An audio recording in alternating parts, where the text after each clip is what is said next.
What's going on, you guys? Welcome back to D+Pad Life, and today I want to talk about my plans in gaming for 2026.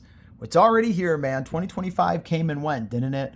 And now we are looking at the future and what's coming next in the gaming hobby. One of the videos I released recently was talking about how I believe the PlayStation 5 could be my very last game console. It really all depends on what Sony has in store for the PS6. Now, granted, I say that, and I wouldn't be shocked if at some point I got a Switch 2, but that's way into the future. I don't have as much affinity for Nintendo as some people do. I'm not a fan of the company itself, as well as like their games. They're good, like I like them. I understand their appeal, and I understand the love they get, but PlayStation has always really released the types of games that I personally enjoy and like gravitate to. So I stick with PlayStation for the most part, and that's also just for the sake of simplicity. But going into 2026, I've got some goals in mind. This is more, I guess, of a goals video. What is it I'd like to see happen with the collection? But before I continue down that route, I want to hear what you guys have to say. Do you have any plan formally for what you're going to do in gaming in 2026? Are you focused on getting a console you don't have? Are you looking to grow a collection that you currently feel like, it could have more games than it does? Are you diving into the mod scene? Do you have any certain intention for your backlog? Let me know down below what your goals are in 2026 when it comes to gaming. Now, for me personally, something I mentioned in that video was I would love it if I could totally eliminate my PS5 backlog. You're looking at it right now, and the truth of the matter is, I don't know if I really could. I think if I gave it my full attention, I definitely could. I generally beat a minimum of 25 games a year. I'm trying to aim for 30 this year. This last year I hit 28. I think the year prior to that I hit like 29. So I feel like 30 is in my grasp, especially because I've been playing a lot more PlayStation VR, and those tend to be shorter experiences. And looking at my PS5 collection, a lot of these games are a bit of a larger, longer experience. Like I look at these three right here as a really solid example. Even maybe Vision of Mana, Like a Dragon, Yakuza. Dead Island 2, I heard, isn't that short, and Alan Wake 2, I've heard, is actually a decent length too. But what I would like to do is, if I can't eliminate all of these, I'd like to eliminate like 3/4 of them, because part of the problem too is I'm still going to acquire new games, and the likelihood of me acquiring a new game on PlayStation 5, it's pretty darn high. There's not like a huge list of games I want, but they're only becoming more and more affordable, and it's likely I'll end up adding stuff to that backlog. So my goal for my PS5 games is at least 75% of these to be gone. I think currently I have like 14 or so. So, we're talking about 8 or 9, maybe even 10 games from this collection alone. And what I would really like to see, though, is a substantial drop in my VR backlog. I'm hoping to continue this trend. Lately, what I've been doing is kind of hopping back and forth between 1 to 2 VR games and then like a PlayStation 4 or a PS5 game. Currently, these are the games I'm currently playing, and I just beat Astrobot, and next up is going to be The Inpatient. I know that's like about a 3-hour or so experience, 2 to 3 hours. And then there's Iron Man, which I think is only like 6 hours. So I should get through both of these relatively quick, and then that'll move us on to whatever comes next for VR that I decide I want to play next. Generally, what I'm looking to do is pick 1 to 2 shorter experiences, one that's like a short game, one that's a short experience, and one that's like a real VR game with plenty to do. That's what Astrobot was this go around. Astrobot was not a short experience, but I really loved it. Check out my last video if you're curious about that. But I also recently started Like a Dragon Ishin, but I haven't actually been playing it that much because I've been really focused on replaying Batman Arkham Asylum and Batman Arkham City, but I just beat both of these. I beat Batman Arkham Asylum right before 2026, and I just beat Arkham City only like 2 days ago.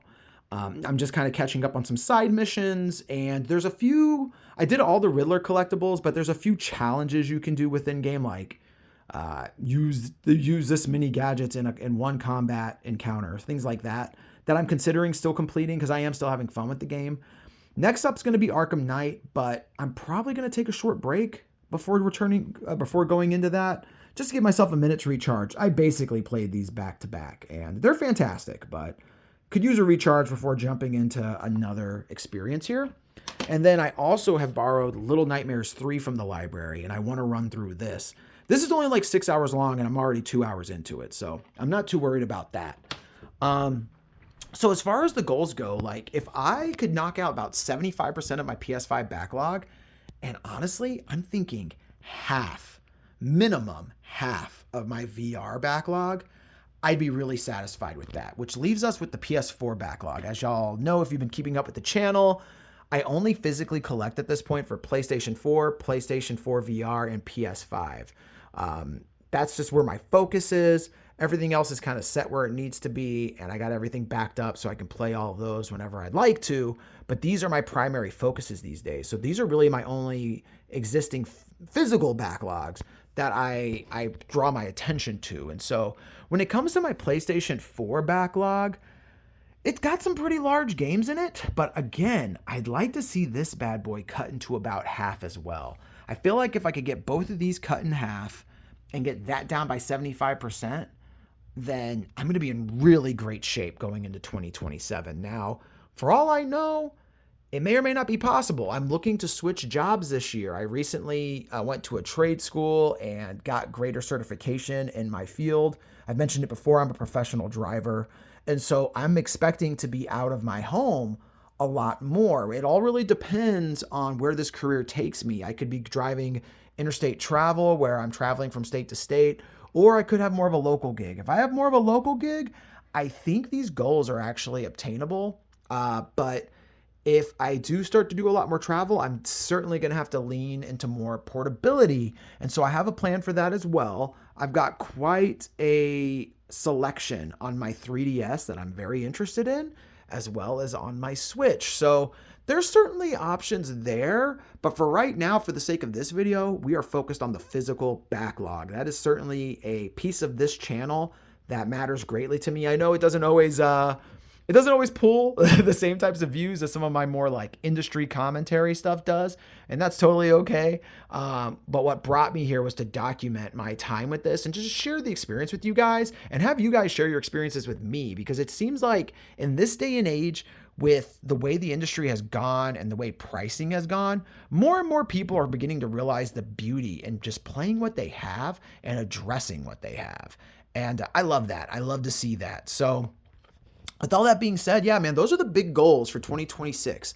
75% down here, half of this, maybe even more, honestly, and then maybe even half of my PS4 collection. The PS4 collection, honestly, I really want to see this done. I really want to get this complete, but the problem is, out of all three of these systems, the console I buy the most games for is PS4. I just continuously find good deals on PS4 games that I want to play or that I'm interested in, that ultimately I'm just like, you know what, let's just do it.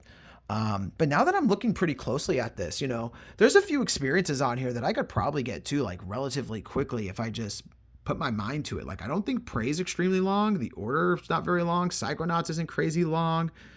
Even like the 2 Jedi games on this collection aren't too bad. Tormented Soul's not bad. Until Dawn, not bad. Even these Tomb Raider games, like, they're not like small games, but with the way I play, I could probably get through those pretty quick. And actually, it's funny, like, I own this primarily because I really liked Ground Zeroes. I don't really have an intention on playing from start to finish the Phantom Pain.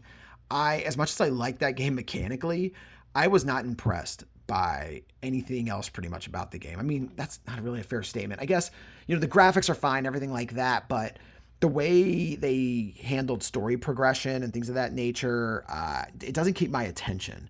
So, And overall, what I know about the plot, I just don't really care to see that story play out. So I really got this because I got a great deal on it. And yeah, Ground Zeroes I thought was tremendous. So I wanted to be able to still play that. So yeah, some of the stuff on here, it's like, even like Kingdom Hearts 3, I want to play that just to say that I did, but I've actually watched a full spoiler on this game to see if it would like get me more excited to play. And I like did not like anything I saw about it. So if the day comes where I pop this in, I don't even know if I'll actually finish it. I honestly own that simply because like I already had the story so far, so all the other games that I do like, and I have Melody of Memory, so it's like just complete the set. You know what I mean? So in any case, yeah. Anyways, got a little sidetracked there, but those are the plans for 2026. Make sure you share down below what your plans are. I want to know what everyone else is focused on. I love hearing about what you guys are up to as well. And also, if you enjoyed this conversation and you're not yet, please consider subscribing to the channel.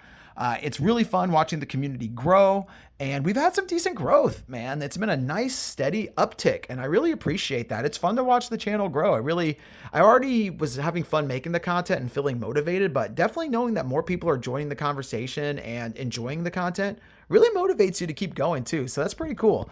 And also, if you enjoyed this conversation, please give a like. It goes a really long way in helping support the channel and grow the content and just get us a little bit more exposure, get some more eyes in front of it so we can help draw more people in and get to hang out together. So with all that being said, I appreciate you hanging out with me today. Thanks for watching D+Pad Life. Happy New Year, and I'll see you guys later. Peace.